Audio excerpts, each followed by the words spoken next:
Ottawa is moving ahead with new legislation that could pave the way for space launches from Canadian soil. The federal government introduced the Canadian Space Launch Act on Tuesday. It's aimed at creating a national framework to regulate rocket launches, re-entries, and related activities. Officials say the goal is to support domestic space innovation, strengthen national security, while giving Canada its own sovereign access to orbit.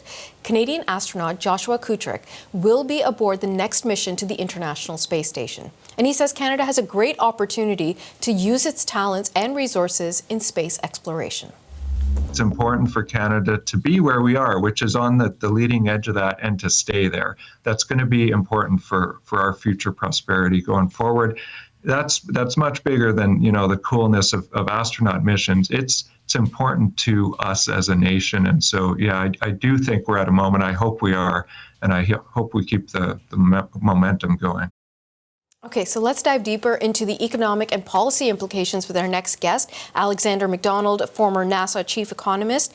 And I should note that even though he was the chief economist for NASA, he's a Canadian by birth. So very good to see you, Mr. MacDonald. Thanks so much for joining us.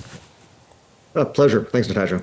The reason why I wanted to highlight your Canadianness is obviously because we're having this new act being presented by the federal government.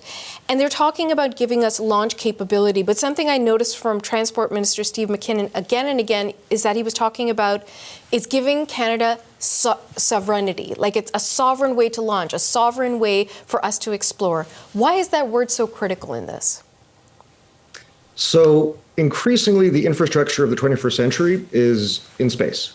Our GPS systems are in space. Our satellite television, satellite internet, the military systems that are used to both identify the movements in various battlefields, as well as the targeting systems. These are all in space. And what that means is that essentially the sovereign ability of a country to act in that domain is going to be critical for maintaining a nation's sovereignty. It is also one of the fastest growing technology sectors in the world. Current size of the space economy is about $650 billion. The annual private investment going into space systems has been about $10 billion a year for the last 5 years. This is up from only $500 million about 15 years ago. So this is a huge growth area. And if Canada doesn't have its own ability to launch its payloads into space, then we fundamentally are going to be at the mercy of others. And this is really going to be a fundamental part of maintaining national sovereignty in the future. Let's talk about national security. How would a program like this support that? So, in order to have Canadian systems that aren't reliant on others, you need to be able to launch your payloads into space. We've been able to launch payloads above 100 kilometers, which is kind of the international definition of space in the past, through the Black Brant rockets. These would actually launch out of Churchill, Manitoba. But we have not had the ability to actually launch things all the way into orbit around the Earth. If you don't have that ability, then you're not going to be able to act in that domain.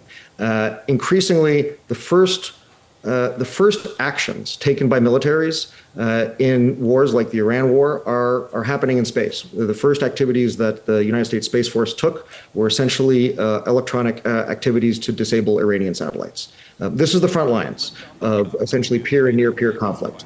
And Canada is going to need to have its own capabilities in the future. How much of this do you think is being spurred not only by the magic and the success of the Artemis mission, but also the political standstill we're having between Canada and the United States? Because for so long, as you've noted, Canada has been reliant on the U.S. So the commitment to new Canadian sovereign launch capabilities has actually been a long time coming. There are 3 different companies who are building independent Canadian launch systems. And they started a number of years ago. The commitment by the government to invest in orbital space launch began a number of months ago. Obviously, Canada is having an incredible moment in space. The announcement of Josh's mission, which, if it goes the full duration, will be the longest a Canadian has ever spent in low Earth orbit on the International Space Station. And of course, Jeremy's incredible mission around the moon has I think, really boosted both national pride, but also Canada's standing in the world in relation to space. So now really is the moment to push ahead. In the eyes of the world, Canadians are some of the leading space explorers. And I think that is certainly part of this push, but it really does stem from a longer recognition that we can't really be continuing to send tens of millions of dollars a year down to the US or over to Rocket Lab in New Zealand. There really is a cost to not having our own sovereign launch capabilities. Last year, there were more Canadian payloads launched to space than ever. That number is likely to increase. So this is actually also going to be able to keep more of the dollars in Canada, as well as provide this critical national security capability. Okay, that is really interesting, Mr. MacDonald, because the argument I often hear, and I'm sure you hear it as well, is that we don't need to be investing so much money into this. There's other bigger issues. There's affordability crisis for so many people. But by your logic, Canadians would actually be saving money, or the Canadian government would be saving money if we invested more heavily in our own infrastructure? So as with all these calculations, it depends on the time frame that you do that calculation. Up front, it might cost a little more, but we are spending tens of millions of dollars and sending that Canadian tax dollar, those Canadian companies' dollars, down to the US. And as long as that is the case, we're going to be helping them build their infrastructure for space and not our own. So I think the government's made a really important and strategically critical decision, which is that we're going to have our own space launch capabilities. Canada is the only member of the G7 that doesn't have its own sovereign launch capabilities at this time. This bill, the government's investments, are looking to change that. Why are we the only G7 nation who doesn't have our own launch capabilities? Like, where and how did we fall behind? Well, of course, Canada continues to enjoy an incredibly fruitful and tight alliance with the United States. And so for a long time, that has been a secure way to get our payloads to space. Our astronauts have gone to space on NASA space shuttle missions, has, of course, gone around the moon on a NASA mission. So that has and will continue to be a really critical alliance and partnership. At the same time, in this geopolitical environment that, of course, has been rapidly changing, I think there is a recognition that Canada really does need to stand on its own 2 feet here. And space launch systems really are going to be a determinant of who can act in the space environment, which, as I mentioned, is really just foundational to future economic well-being and national security. Well, I don't know if the federal government has reached out to you, but let's say Minister MacKinnon calls or the Prime Minister calls and says, Alexander, we need some advice. How should we be deploying this mission? Where and how should we be spending the money? What is your ideal scenario for this Canadian act? So I think there's been a great start already. I think the next step after the bill presumably passes, as the investments in these rocket companies and the spaceport infrastructure proceeds, is next we need to be investing in the payloads to utilize these systems. Canada has one of the most incredible satellite building infrastructure teams capabilities in the world. This has been recognized as why Canada was able to get Jeremy around the moon, is because NASA recognizes Canada's contributions in space robotics and in satellite missions.